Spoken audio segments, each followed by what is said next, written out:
আসসালামু আলাইকুম প্রিয় বন্ধুরা। আল্লাহ তাআলা যাকে সম্মান দেয়, পৃথিবীর কারো ক্ষমতা নাই তাকে অসম্মানিত করার। ইরান ইসরায়েল যুদ্ধে আমরা আরেকবার তার প্রমাণ পেলাম। আজকের ভিডিওতে আমি ইরান ইসরায়েল যুদ্ধের পুঙ্খানুপুঙ্খ বিশ্লেষণ করব, তাই পুরো ভিডিওতে আমার সাথেই থাকুন। আপনাদের সবাইকে স্বাগত জানাচ্ছি সেতুর কথনে। 13 জুন 2025 ইসরায়েল আচমকা ইরানে আক্রমণ করে বসে। তাদের বিমান হামলা এবং মোসাদের সরাসরি হামলায় ওই দিনই প্রায় 15 জনের মতন উচ্চ পদস্থ সেনা কর্মকর্তা এবং প্রায় 10 জনের মতো বিশিষ্ট পারমাণবিক বিজ্ঞানী নিহত হয়।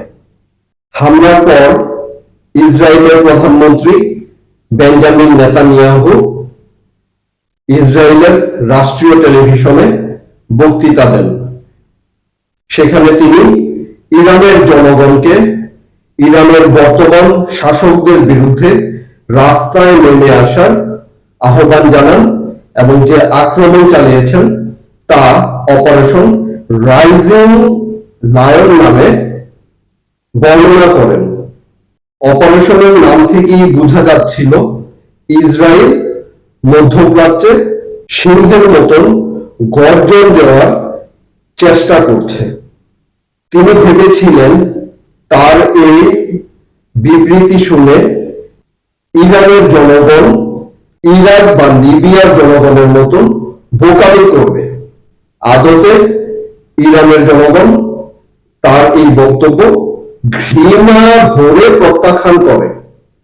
তবে প্রতিটা দেশে কিছু মির্জাফর থাকে, ইরানেও তেমনটা আছে। কিছু স্বাধীনতাকামী সংগঠন তার এই বক্তব্যে অনুপ্রাণিত হয়ে ইরানের বিভিন্ন শহরে গুপ্ত হামলা চালাতে থাকে। 13 তারিখ হামলার পর 14 তারিখ ইরানি সরকারি দপ্তর থেকে বিবৃতি আসে, ইসরায়েলের এই হামলার যথাযথ জবাব দেয়া হবে। ইসরায়েল অপারেশন রাইজিং লায়ন চালু করার মধ্য দিয়ে ইরানের আকাশ প্রতিরক্ষা কিছুটা নষ্ট করে দেয়, যার ফলে 13 এবং 14 এই 2 দিন ইরানের আকাশ প্রতিরক্ষা ব্যবস্থা অত্যন্ত দুর্বল ছিল, যার ফলশ্রুতিতে ইসরায়েল যেমন ইচ্ছা তেমন বিমান হামলা ইরানে চালিয়ে গিয়েছে। কিন্তু মাত্র 2 দিনের ভেতর ইরান তাদের আকাশ প্রতিরক্ষা ব্যবস্থা পুনরুদ্ধার করে এবং যে প্রতিশ্রুতি তারা জনগণকে দিয়েছিল 15 তারিখ থেকে তারা সে প্রতিশ্রুতি রাখা শুরু করে। প্রথম দিনই তারা 100টির উপরে মিসাইল হামলা চালায় ইসরায়েলে। এরই ধারাবাহিকতায় 19 তারিখ পর্যন্ত প্রায় 500-র উপরে মিসাইল হামলা চালানো হয় ইসরায়েলের উপর, যার 90% ইরাক এবং জর্ডানে থাকা আমেরিকার ঘাঁটি থেকে এবং ইসরায়েলের আকাশ প্রতিরক্ষা ব্যবস্থা আয়রন ডোমের মাধ্যমে প্রতিহত করা হয়। কিন্তু যে 10% মিসাইল ইসরায়েলের ভূমিতে আক্রমণ হানতে সমর্থ হয়, সেই 10% যে ক্ষতি ইসরায়েলকে করেছে তার পরিমাণ শুনলে আপনি আঁতকে উঠবেন। ইসরায়েলের হিসাব মতে প্রায় $3 বিলিয়ন সমমূল্যের শুধু বেসামরিক ক্ষতি হয়েছে। সামরিক এবং বেসামরিক টোটাল হিসাব মতে এই ক্ষতির পরিমাণ 12 থেকে $20 বিলিয়ন পর্যন্ত হতে পারে। ইরান ইসরায়েলে বিমান হামলা চালানোর পর মুহূর্ত থেকে ইসরায়েল তাদের ক্ষতিগ্রস্ত এলাকাগুলোতে আন্তর্জাতিক সাংবাদিকদের ঢোকা নিষেধ করে দেয়, যাতে তাদের ক্ষতির পরিমাণ আন্তর্জাতিকভাবে মানুষ না জানতে পারে। 19 তারিখ আমেরিকার একজন সাবেক সেনা কর্মকর্তা, যার নাম ডগলাস ম্যাকগ্রেগর, তিনি বিবৃতি দিয়ে জানান, ইরানের হামলায় টেল আবিবের প্রায় 1/3 ধ্বংস হয়ে গিয়েছে। তাছাড়া বাত ইয়াম শহরে এই হামলার ফলে প্রায় 61টি ভবন ধ্বংস হয়ে গিয়েছে। এছাড়াও রেহোভোটে অবস্থিত ওয়াইজম্যান ইনস্টিটিউট, যা একটি গবেষণাগার, তা ব্যাপকভাবে ক্ষতিগ্রস্ত হয়। হাইফা শহরে সরকারি অফিস এবং তেল শোধনাগার ধ্বংসপ্রাপ্ত হয়। বিয়ার সেবা শহরে সরকা মেডিকেল সেন্টারে ইরানের মিসাইল হামলায় হাসপাতালের এবং রাসায়নিক প্লান্টের ক্ষতির রিপোর্ট পাওয়া গিয়েছে। এছাড়া ইসরায়েল ফিলিস্তিনের যে অঞ্চলগুলো দখল করেছে সেই অঞ্চলগুলোতেও মিসাইল হামলা চালানো হয়। ইরানের মুহুর্মুহু মিসাইল হামলায় যখন ইসরায়েল প্রায় নাস্তানাবুদ, যখন তাদের এন্টি মিসাইল সিস্টেম বা মিসাইলকে ধ্বংস করতে যে মিসাইলের প্রয়োজন হয় তা যখন প্রায় শূন্য কোঠায় পৌঁছে যাচ্ছে, তখন তারা তাদের অবৈধ বাবা আমেরিকার দ্বারস্থ হয় এবং তাদেরকে উদ্ধার করার জন্য আমেরিকার কাছে বিশেষ অনুরোধ জানায় ইসরায়েলের প্রধানমন্ত্রী বেঞ্জামিন নেতানিয়াহু। এর প্রেক্ষিতে 19 জুন আমেরিকার প্রেসিডেন্ট ডোনাল্ড ট্রাম্প ইরানকে নিঃশর্ত আত্মসমর্পণ করার আহ্বান জানায়। তারপরের দিন 20 জুন ইরানের সর্বোচ্চ ধর্মীয় নেতা আয়াতুল্লাহ খামেনি জাতির উদ্দেশ্যে বিবৃতি দেন। তাতে তিনি বলেন, এই যুদ্ধে হয়তোবা আমার মৃত্যু হবে, কিন্তু আমার মৃত্যুতে তোমরা কোনোভাবেই ভেঙে পড়ো না। তোমরা তোমাদের লক্ষ্যে দৃঢ় সংকল্পবদ্ধ থেকো, ইনশাআল্লাহ জয় আমাদেরই হবে। তার এই বিবৃতির পর ইরানিরা আরো উজ্জীবিত হয়ে যায়, নতুন করে আবার ইসরায়েলের উপর হামলা শুরু করে। ইরানিরা এই বিবৃতি ভালোভাবে নিলেও তা ডোনাল্ড ট্রাম্পের চিত্তে আঘাত হানে। 20 তারিখ সংবাদ মাধ্যমকে তিনি জানান, আমেরিকা এখনো ইরান ইসরায়েল এই যুদ্ধে সরাসরি জড়াবে কিনা সে ব্যাপারে সিদ্ধান্ত গ্রহণ করেনি, কিন্তু 22 জুন অপারেশন মিডনাইট হ্যামার নামে আমেরিকা ইরানে একটি আক্রমণ চালায়, যেখানে তাদের স্টিলথ B-2 বিমান দ্বারা ইরানের 3টি পারমাণবিক গবেষণাগারে তারা বোমা বর্ষণ করে। তারা 6টি B-2 বিমান দ্বারা ফোর্দো পারমাণবিক প্রকল্পে বোমা হামলা চালায় এবং 1টি B-2 বিমান দ্বারা নাতানজের পারমাণবিক রিসার্চ কেন্দ্রে বিমান হামলা চালায় এবং ইস্পাহানে তারা সাবমেরিন থেকে টমাহক মিসাইল দ্বারা আক্রমণ করে। এই আক্রমণে আমেরিকার খরচ হয়েছিল প্রায় $2 বিলিয়নেরও বেশি। এই $2 বিলিয়ন খরচ করে তারা পৃথিবীবাসীর সামনে এইটুকু কয়েকটা গর্ত দেখানো ব্যতীত আর কিছুই করতে পারেনি। 23 তারিখ আমেরিকার প্রেসিডেন্ট ডোনাল্ড ট্রাম্প মিডিয়ার সামনে এসে সগর্বে বলেন, তারা যা করেছে তা পৃথিবীর অন্য কোনো মিলিটারির পক্ষে করা সম্ভব না। এটা রাশিয়াও করতে পারবে না, এটা চীনও করতে পারবে না। তাদের আর্মি পৃথিবীতে ইউনিক। ডোনাল্ড ট্রাম্প ঘোষণা করেন, তাদের এই আক্রমণের ফলে ইরানের পারমাণবিক কর্মসূচি সম্পূর্ণরূপে ধ্বংস হয়ে গিয়েছে। তারা আর কোনোভাবে পারমাণবিক বোমা তৈরি করতে পারবে না। আদতে এটি ছিল একটি সম্পূর্ণ ফাঁকা বুলি। এই হামলার ফলে ইরানের বাংকারগুলোতে কিছুটা ক্ষতি সাধন হয়েছে, কিন্তু তাদের যে পরমাণু কর্মসূচি তারা চালাচ্ছে তাতে ক্ষয়ক্ষতির পরিমাণ একদম জিরো ছিল, যা নিশ্চিত করেছে আন্তর্জাতিক আণবিক সংস্থা IAEA এর প্রতিনিধিরা। কারণ যদি পারমাণবিক কেন্দ্রে হামলা সফল হতো তাহলে সেখানে তেজস্ক্রিয়তা দেখা যেত। আদতে ওই অঞ্চলে তেমন কোনো পারমাণবিক তেজস্ক্রিয়তার প্রমাণ IAEA পায়নি।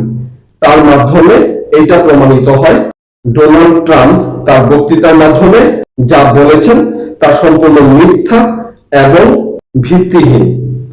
তাছাড়া ডোনাল্ড ট্রাম্প, যিনি একদিন আগেও বলেছেন আমেরিকা ইসরায়েল ইরানের যুদ্ধ সম্পর্কে এখন পর্যন্ত কোন ধরনের সিদ্ধান্ত গ্রহণ করেনি, কিন্তু একদিন পরে তিনি ইরানে বোমা হামলা চালান, যা ছিল যুদ্ধক্ষেত্রে একটি সৈনিককে পিছন থেকে ছুরি মারার মতো। অর্থাৎ দীর্ঘদিন পর পৃথিবীবাসী একজন উচ্চ পদস্থ মিথ্যুক এবং প্রতারক নেতার দেখা পেল। এই হামলার পর 23 তারিখ ইরানের সর্বোচ্চ ধর্মীয় নেতা আয়াতুল্লাহ খামেনি আমেরিকার বিরুদ্ধে সরাসরি যুদ্ধ ঘোষণা করেন। 23 তারিখ রাতে ইরান কাতারের আল উদেইদে অবস্থিত আমেরিকার ঘাঁটিতে ক্ষেপণাস্ত্র হামলা চালায় এবং একই সাথে জর্ডানেও আমেরিকার যে ঘাঁটি অবস্থিত সেখানেও তারা ক্ষেপণাস্ত্র হামলা চালায়। কিন্তু ইরান এই হামলা চালানোর 1 ঘন্টা আগে কাতারকে সতর্ক করে দেয় যাতে তারা তাদের বেসামরিক জনগণকে নিরাপদ আশ্রয়ে সরিয়ে নিতে পারে, যার ফলশ্রুতিতে আমেরিকাও সতর্ক হয়ে যায় এবং ওই ঘাঁটিগুলোতে তেমন কোনো ক্ষয়ক্ষতি হয়নি। কিন্তু মহাপ্রতাপশালী মিথ্যুক অহংকারী আমেরিকার বিরুদ্ধে ইরানের এই হামলা ছিল একটি দৃষ্টান্ত। দ্বিতীয় বিশ্বযুদ্ধের পর থেকে এই পৃথিবীর কেউ যখন আমেরিকার বিরুদ্ধে আঙুল তোলার সাহস না পেয়েছে, তখন ইরান একমাত্র দেশ হিসেবে বিশ্ববাসীকে দেখিয়ে দিয়েছে যে আমেরিকার ফাঁকা বুলি এই পৃথিবীতে আর গ্রহণযোগ্য হবে না। তাদেরকে সামরিকভাবে মোকাবেলা করার সময় হয়ে গিয়েছে। আমেরিকার ঘাঁটিতে ইরানের পাল্টা হামলার পর উত্তর কোরিয়ার প্রেসিডেন্ট কিম জং উন সরকারি টেলিভিশনে বিবৃতি দেন, যদি তৃতীয় বিশ্বযুদ্ধ বাধে, যদি পারমাণবিক যুদ্ধ হয়, তাহলে উত্তর কোরিয়া ইরানের পাশে থাকবে এবং আমেরিকার দম্ভ চূর্ণ করে দিবে। তাছাড়া রাশিয়া এবং চায়না আগে থেকেই ইরানকে সহযোগিতা করার আশ্বাস দিয়ে রেখেছিল। কিন্তু অত্যন্ত দুঃখের বিষয়, মার্কিন ঘাঁটিতে হামলার পর যারা যুদ্ধ শুরু হওয়ার পর থেকে চুপ ছিল, সেই মুসলিম দেশ সৌদি আরব এবং আরব আমিরাত উভয়ই ইরানের বিপক্ষে তাদের বিবৃতি দেয়। তারা ইরানের আক্রমণকে আন্তর্জাতিক আইনের লঙ্ঘন বলে উল্লেখ করে। অথচ বিশ্বের মুসলিমরা এতদিন তাদের দিকে তাকিয়েছিল যে সৌদি আরব, আরব আমিরাতের মতন ধনী শক্তিশালী ইসলামী দেশগুলো এই যুদ্ধে অবশ্যই ইরানের পক্ষে ইরানকে সহায়তা করবে। আমেরিকার বিমান হামলার পর ইরানের পার্লামেন্টে সর্বসম্মতিক্রমে হরমুজ প্রণালী বন্ধ করে দেওয়ার সিদ্ধান্ত নেওয়া হয়। এই হরমুজ প্রণালী মধ্যপ্রাচ্য থেকে তেল আমদানি রপ্তানি করার অন্যতম প্রধান রুট। 24 তারিখ আচমকা ডোনাল্ড ট্রাম্প সংবাদ সম্মেলন করেন এবং সেখানে তিনি বলেন উভয় পক্ষ অর্থাৎ ইরান এবং ইসরায়েল যুদ্ধবিরতিতে সম্মত হয়েছে। কিন্তু অন্যদিকে ইরানের পররাষ্ট্রমন্ত্রী আব্বাস আরাকচি ইউ সম্মেলনে বলেন যে তারা এখন পর্যন্ত তেমন কোনো প্রস্তাব পাননি, তবে যদি ইসরায়েল এবং আমেরিকার পক্ষ থেকে আগ্রাসন প্রথম বন্ধ করা হয় তাহলে তারা যুদ্ধবিরতি সম্পর্কে অবশ্যই ভেবে দেখবেন। এই সময়ের মধ্যে 22 তারিখ আমেরিকার বিমান হামলার পরে ইসরায়েলের প্রেসিডেন্ট বেঞ্জামিন নেতানিয়াহু রাষ্ট্রীয় ভাষণে বলেন আমেরিকা এবং ডোনাল্ড ট্রাম্পকে অনেক ধন্যবাদ, তারা মধ্যপ্রাচ্যে জঙ্গি মোকাবেলায় একসাথে কাজ করবেন এবং আগে শক্তি অর্জন করতে হবে, তারপর শান্তি আসবে। সেই জুলুমকারী, সেই ভীতু কাপুরুষ বেঞ্জামিন নেতানিয়াহু যুদ্ধবিরতি আমেরিকার মাধ্যমে ঘোষণা হওয়ার পর থেকে কোনো ধরনের বিবৃতি আর দেননি।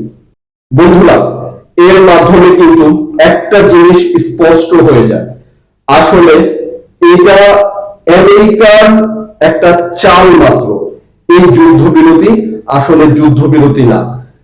ইসরায়েল ইরানের ক্ষেপণাস্ত্র হামলায় মোটামুটি নাস্তানাবাদ হয়ে গিয়েছে। তাদের অস্ত্র ভান্ডারের যে পরিমাণ মজুদ ছিল সেই মজুদের প্রায় 70% বেশি শেষ হয়ে গিয়েছে। যদি এই যুদ্ধ আর 7 থেকে 10 দিন স্থায়ী হতো তাহলে ইসরায়েল রাষ্ট্রের অস্তিত্ব হুমকির মুখে পড়ত। সুতরাং তারা এই যুদ্ধবিরতির মাধ্যমে একটি সময় চেয়েছে মাত্র, যাতে তারা আবার নতুন করে অস্ত্র মজুত করতে পারে এবং আরো শক্তিশালী হয়ে হামলা চালাতে পারে ইরানের উপরে। অন্যথায় 24 তারিখ যুদ্ধবিরতি ঘোষণার পরপরই তারা 25 এবং 26 তারিখে পুনরায় ফিলিস্তিনের গাজায় নতুন করে হামলা চালাতো না। যুদ্ধবিরতি ঘোষণার পর 26শে জুন প্রথমবারের মতন ইরানের সর্বোচ্চ ধর্মীয় নেতা আয়াতুল্লাহ খামেনি রাষ্ট্রীয় টেলিভিশনে জাতির উদ্দেশ্যে ভাষণ দেন। তিনি শুধু একটা কথাই বলেছেন যে ইরান আমেরিকার ঘাঁটিগুলোতে যে আক্রমণ করেছে তা আমেরিকার গালে একটা জোরে কষিয়ে থাপ্পড় দেওয়ার সমতুল্য। সুতরাং এর মধ্য দিয়ে প্রমাণিত হয় এই যুদ্ধে আমেরিকা এবং ইসরায়েল চরমভাবে পরাজিত হয়েছে এবং যুদ্ধবিরতি ঘোষণার মধ্য দিয়ে তারা ইরানের কাছে আত্মসমর্পণ করেছে। আয়াতুল্লাহ খোমেনির এই ভাষণ শুধু ইরানিদের জন্য না, পুরো বিশ্বের মুসলমান দেশগুলোর জন্য একটি বার্তা দিয়ে গেল যে যদি একমাত্র আল্লাহ তাআলার উপর ভরসা করে মাথা উঁচু রেখে শত্রুর চোখে চোখ রাঙানো যায় তাহলে মুসলিম দেশগুলোর জন্য বিজয় সুনিশ্চিত। এখন থেকে নিজেকে দুর্বল না ভেবে শত্রুর বিরুদ্ধে কঠোরভাবে মোকাবেলা করার মন মানসিকতা অর্জন করতে হবে। এই যুদ্ধ গত 100 বছরের ভেতর মুসলমানদের জন্য অত্যন্ত গুরুত্বপূর্ণ একটি অধ্যায় রচনা করে দিয়ে গিয়েছে। আশা করি এই যুদ্ধ থেকে শিক্ষা নিয়ে মুসলমান দেশগুলো জোটবদ্ধ হয়ে তাদের বিরুদ্ধে যে আন্তর্জাতিক ষড়যন্ত্র চলে তা মোকাবেলা করার চেষ্টা করবে। আপনাদের সবাইকে অনেক ধন্যবাদ। ভিডিওটি কেমন লেগেছে তা অবশ্যই কমেন্ট বক্সে জানিয়ে যাবেন।